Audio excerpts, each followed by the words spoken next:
7:32. Details are still coming out about the killing of 16 Afghan civilians by a United States soldier. Now, just to catch you up, on Sunday, a yet-to-be-identified 38-year-old staff sergeant with 11 years in the military left his base, traveling to two small villages where he allegedly shot and killed Afghans in their homes. Now, the soldier is reportedly a sniper based in the Joint Base Lewis McChord in Washington State. Now, he is on his fourth tour overseas. There are also reports that he has two children and a troubled marriage. Now, this has, of course, triggered an outcry from Afghanistan, the United States, NATO, and the rest of the world, and has brought to the forefront the debate over the United States' involvement, the methods of warfare, and even the long-term impact on our troops, including post-traumatic stress syndrome, known as PTSD. PTSD is not a new affliction and can develop after exposure to a traumatic event, including the threat of death, sexual assault, or other major event. Now, the subsequent impact can affect a person's sleep, cause flashbacks or nightmares, cause anger, also create significant impairment in social settings, work, and other important areas. And the soldier is not the first in recent months stationed in Washington to be involved in an incident that may have been triggered by PTSD. In November, a soldier was convicted of killing 3 Afghan civilians.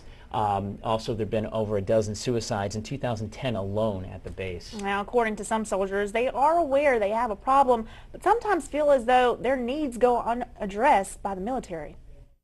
The idea that, they just didn't care that, that I'm asking for help was sort of shocking to me. If it was a physical injury, what they were doing was akin to sticking their finger in the bullet hole and just twisting.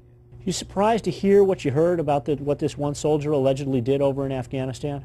I'm not really completely surprised, no. Why not?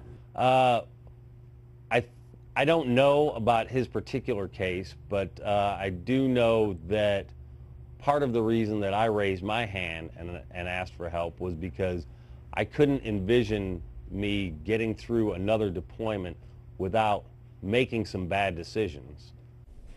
Now, the Army Surgeon General is investigating allegations that PTSD claims that have been made that is handled improperly. It's not clear if PTSD played any role in this weekend shooting in Afghanistan. However, we do know the suspected soldier was injured in Iraq 2 years ago. He was also diagnosed with a traumatic brain injury and later found to be fit for duty and returned and shipped over again for his fourth tour. And you wonder how many, soldiers are, do go through some type of an event and are declared fit for duty. You hear that soldier there saying, I knew if, I'd been deployed again, my decisions, I could have made some bad decisions. So. Of course, that goes to the ongoing complaints that are out there, of the medical treatment in VA, in the military world. And it's hard. You've got tens of thousands of troops out there.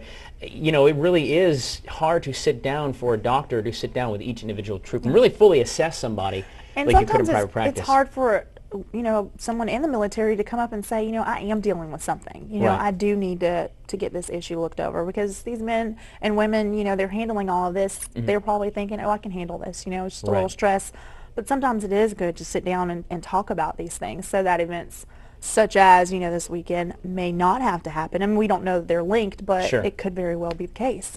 That's the thing, too. I think there's probably a stigma. And look at the one soldier there. He had his head turned. He didn't want to be identified on camera. At all. He didn't want people to see that he had a weakness, that he reached out for help. And so there probably is that as well, that you're right. The hero say, I'm impervious. I'm done. There's nothing wrong with me. And the next thing you know, you've got the Fort Hood incident. You've got the 2 Afghan instances. You've got these suicide rates. This is really high among soldiers. On the rise now.